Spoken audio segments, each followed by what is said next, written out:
Here you go. There goes my exhaust.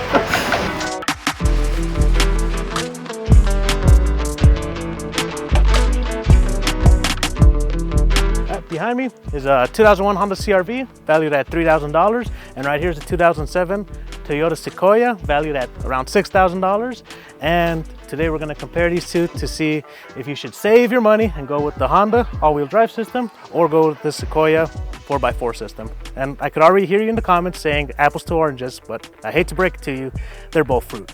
So let's get on with this comparison. So you wanna talk a little bit about four-wheel drive versus all-wheel drive? Sure. People probably know, but Yeah, so this is a true 4x4 vehicle. It uses Toyota's very old system, dates back to like the old 4Runners and Tacomas. Basically you have 4 high, 4 low, and then it has a center diff lock. So when you engage 4 high, it actually acts more like a all-wheel drive system, and it's not until you hit the diff lock in the middle that it splits the power 50-50.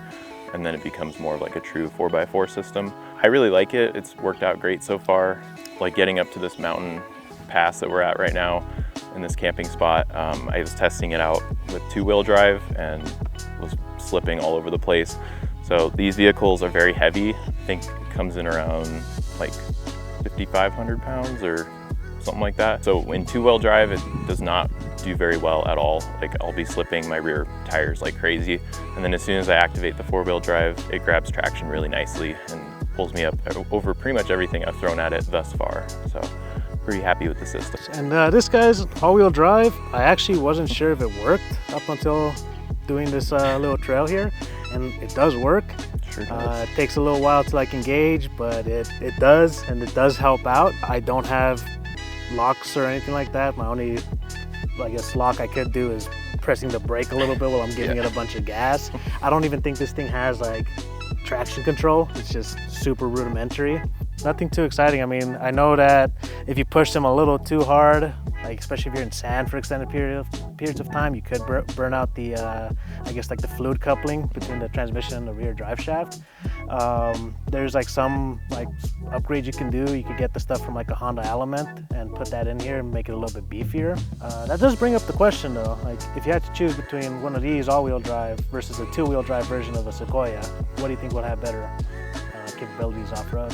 I would definitely say the all-wheel drive system.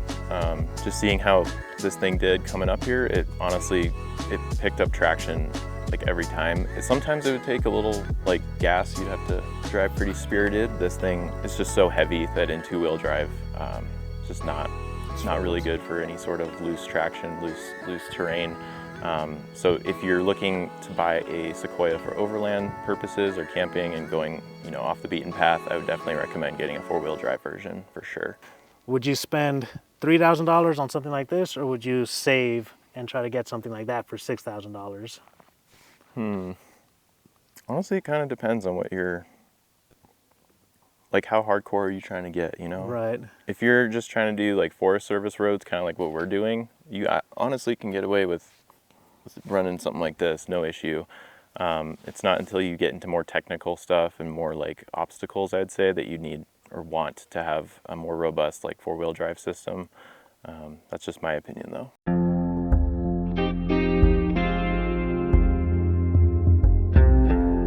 Talk about, I guess, the car camping aspects of this guy.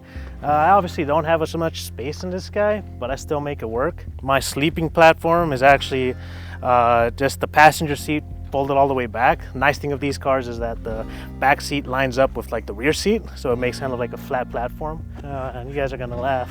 It's like I'm getting into a clown car. No, it's not that bad. I mean, I've spent a good amount of nights here.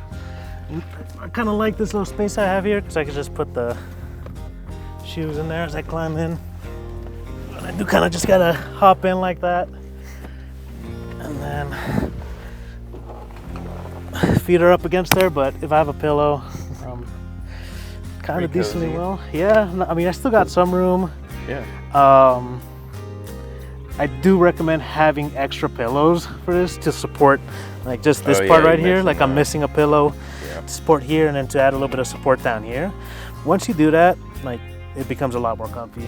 For sure. if without it, it works. It works in a pinch, but it won't be all that comfy, especially because like the lumbar support area here kind of like arches on your back a little bit. Yeah. If you're not,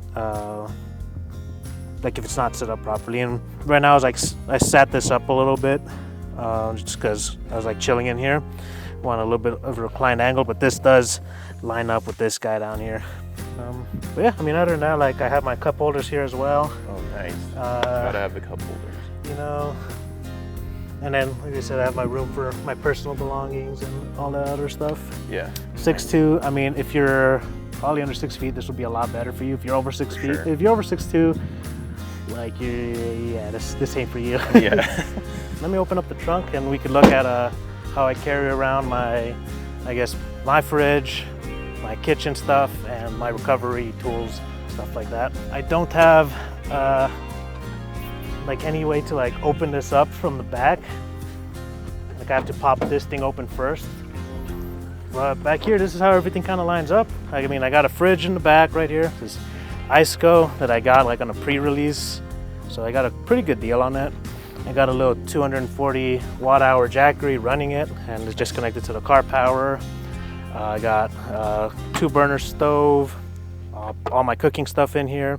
And then in here I have like kinetic strap for recoveries, got a shovel, and then in the back I got an air compressor, I got some water, and I mean, yeah, I mean, pretty much everything I need. Like, I'm pretty sure, like, with this setup, I could probably spend, like, a week up on the road. And I think it's the same for you, right? Yeah, 100%. Sequoia.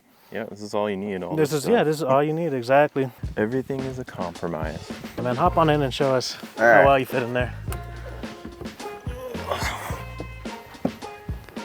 Dude, that's tons comfy, of space, man. A lot more space than you. Oh, yeah, man.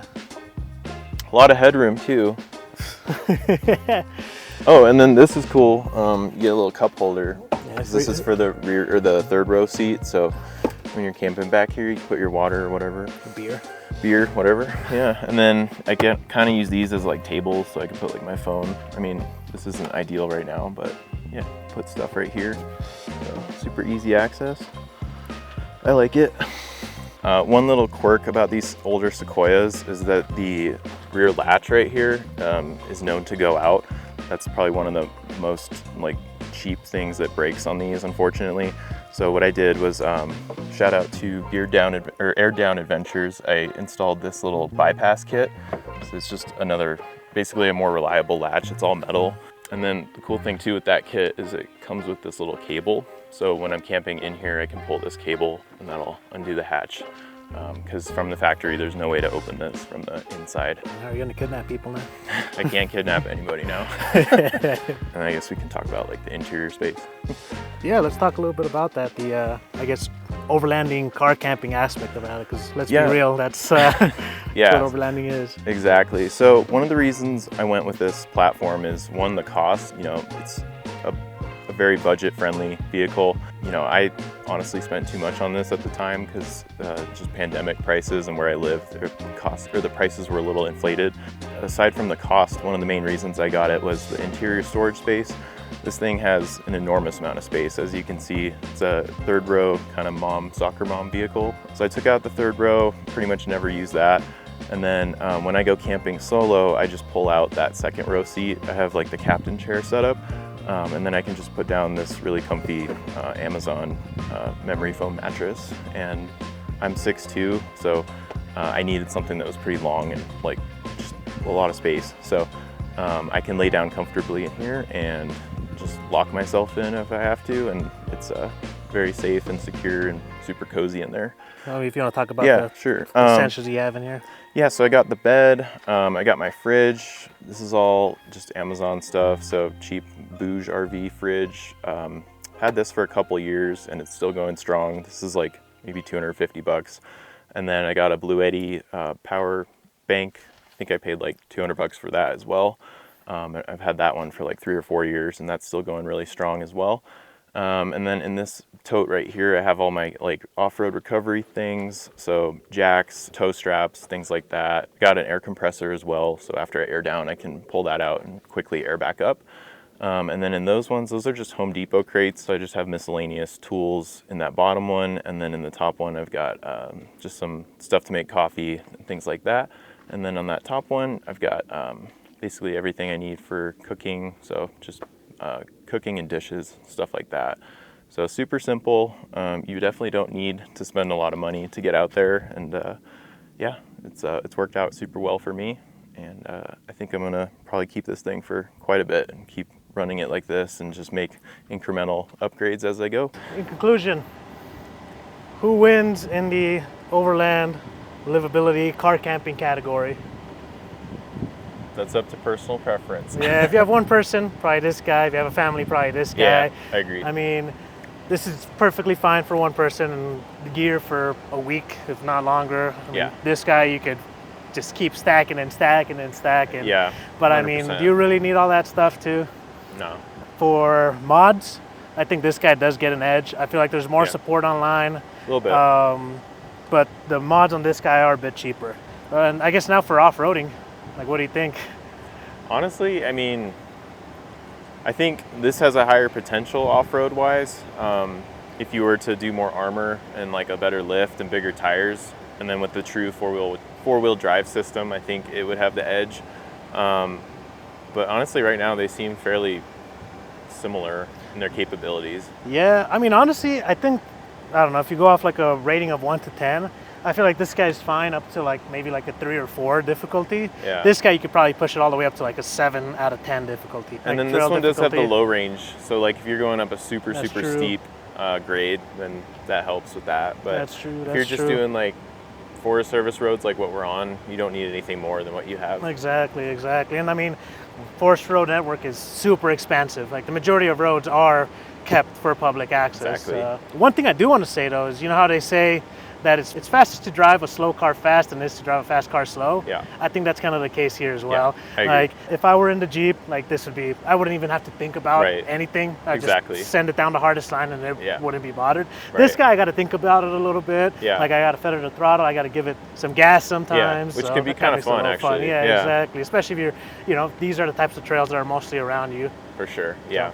Yeah, and I think also just, it all comes down to compromise. There's not one perfect vehicle for anything. So, you know, while this holds more space and it might be a little bit better off-road, it gets 15 miles per gallon, whereas, you know, yours can do most of the same stuff, it just can't hold as much, and it gets much better mileage. So there's always a trade-off with every single car. Exactly. So, yeah, and at the end of the day, the best car camping overland vehicle is the vehicle you got. Exactly. So you can make anything work, just within reason, you know, use your brain a little bit. Yep. Biggest thing is just being able to get out there, and you definitely don't need a huge budget. You don't need to spend $100K to get out and go camping. Exactly. I mean, I think how much do you think your whole setup with like car camping gear and all that stuff runs like you? 10K maybe? I don't know. 10K? Maybe less. Yeah, that sounds about right. I mean, I think for this guy, I'm probably at, I don't know, with the fridge and all the other stuff, probably around 5K, so an additional 2K and stuff inside it. So there's that. And I mean, we have car fridges that are really a luxury. Yeah, you don't need that. You can get a cooler. Cooler's all right. But once you switch to a, I need it too now. Once you switch to a fridge, you need a fridge. Exactly. For sure. But yeah, man. All right, let's continue doing some exploring. But all right, dude. Let's thanks head for up the watching. road. Let's do it, man. Let's do it.